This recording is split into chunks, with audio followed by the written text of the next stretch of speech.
नमस्कार दर्शक मित्रों, आप देख रहे हैं गोल्ड सिटी न्यूज। गुजरात राज्य के मुख्यमंत्री और गृह राज्य मंत्री ने राजमार्ग के तहत वर्ष 2023 में साहूकारों के खिलाफ एक अभियान शुरू किया। यह अभियान 2024 में भी जारी है।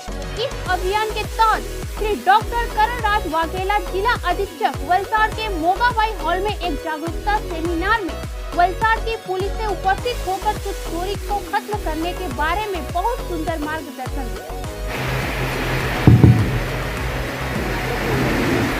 2023 में लास्ट ईयर समग्र राज्य में माननीय गृह राज्य मंत्री श्री हर्ष संघवी साहेब, माननीय मुख्यमंत्री भूपेन्द्र पटेल साहेब, अपना डीजी साहेब एमना द्वारा एक आखी अभियान चलाववामां आव्युं हतुं।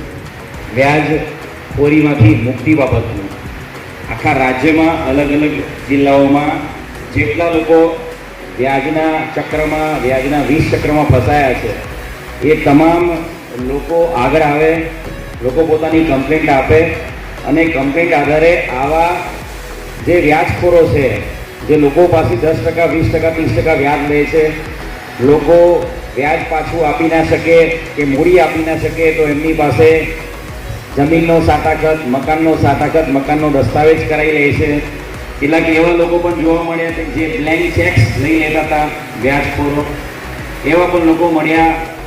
આ અલગ અલગ જિલ્લાઓમાં એવા પણ લોકો મળ્યા કે જે વ્યાજના પૈસા આપી ના શકવાની સ્થિતિમાં જે લોકો દ્વારા વ્યાજ જેણે લીધેલું છે એ લોકોના પરિવારનું શારીરિક શોષણ પણ કરવાના દાખલા આપણને મળેલા છે, એમના પત્નીના, એમના દીકરીઓના, અને એવી એફઆઈઆર પણ રેપ કેસની એવી એફઆઈઆર પણ દાખલ કરેલી છે। 2023 માં જે વ્યાજખોરીને નાશ કરવામાં જે સફળતા મળી છે એ પછી નવેસરથી ફરી એક વખત વ્યાજખોરીમાંથી સમગ્ર રાજ્યને અને આપણા વલસાડ જિલ્લાને મુક્ત કરવા માટે આ એક સ્પેશિયલ સેમિનારનું આયોજન કર્યું છે। ગયા વર્ષે ટોટલ 41 જેટલા ગુના આપણે સમગ્ર જિલ્લામાં દાખલ કરવામાં આવ્યા હતા વ્યાજખોરો બાબતના, અને અલગ અલગ ગુનાઓમાં આપણે 50થી વધુ આરોપીઓની ધરપકડ કરી હતી। ઘણા બધા આરોપીઓ જ્યુડિશિયલ કસ્ટડીમાં પણ ગયા હતા અને એમને જામીન પણ નહોતા મળ્યા। બેંકના બધા અધિકારીઓ આપણી પાસે બરોડા હોય, એક્સિસ બેંક હોય, બધી સારી સારી બેંકોની બ્રાન્ચો સમગ્ર જિલ્લામાં આવેલી છે।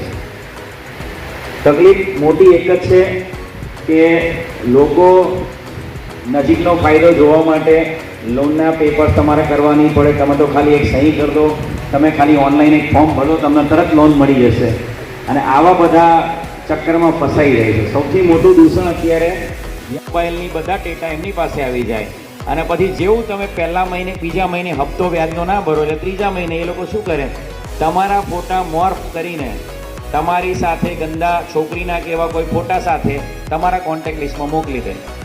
ગયા વર્ષે 2023માં આપણા જ પોલીસ સ્ટેશનમાં સાયબર ક્રાઇમમાં એક મહિલાએ લોન લીધી હતી ઓનલાઈન, એ લોન ના ભરી એટલે આણંદના કોઈ વ્યક્તિએ જે લોનના પૈસા ભેગા કરવાના જેની જવાબદારી હતી લોન કલેક્શનવાળો, એણે એ છોકરી સાથે કોઈના ફોટા મોર્ફ કરીને સોશિયલ મીડિયામાં વાયરલ કરી દીધા, અને પછી આપણે આરોપી પકડ્યો। એટલે આ એક ઓનલાઈન લોન લેવાની જે છે ને પ્રવૃત્તિ ને વૃત્તિ લોકોની કે ભાઈ મારે તો કંઈ કરવાની જરૂર નથી, આપણા મોબાઈલમાં લિંક આવી ગઈ છે, ઘરે બેઠા લોન મેળવો, ₹1,00,000 ₹2,00,000 રૂપિયાનો તમે ભરો એટલે તમને પૈસા તો મળે, પણ પછી તમે વ્યાજ ના ભરો એટલે તમારી આખી જેટલી બી તમારા પરિવારના સભ્યો, તમારું મિત્ર વર્તુળ બધે તમારી બદનામી કરી દે। એટલે કે આ મેઇન ઓનલાઈન જે લોન લેતા હોય એ લોકો જરા ચેતી જજો। બીજી વસ્તુ, આપણા જિલ્લામાં ખાસ કરીને વલસાડમાં તો એટલો મોટો પ્રોબ્લેમ નથી, પણ કપરાળા ન્યુસન્સ વધી રહ્યું છે। ઘણા બધા એવા નાની પેલી એજન્સી હોય ને, સહકારી એજન્સી છીએ, અમે તો NGO છીએ, અમે તમને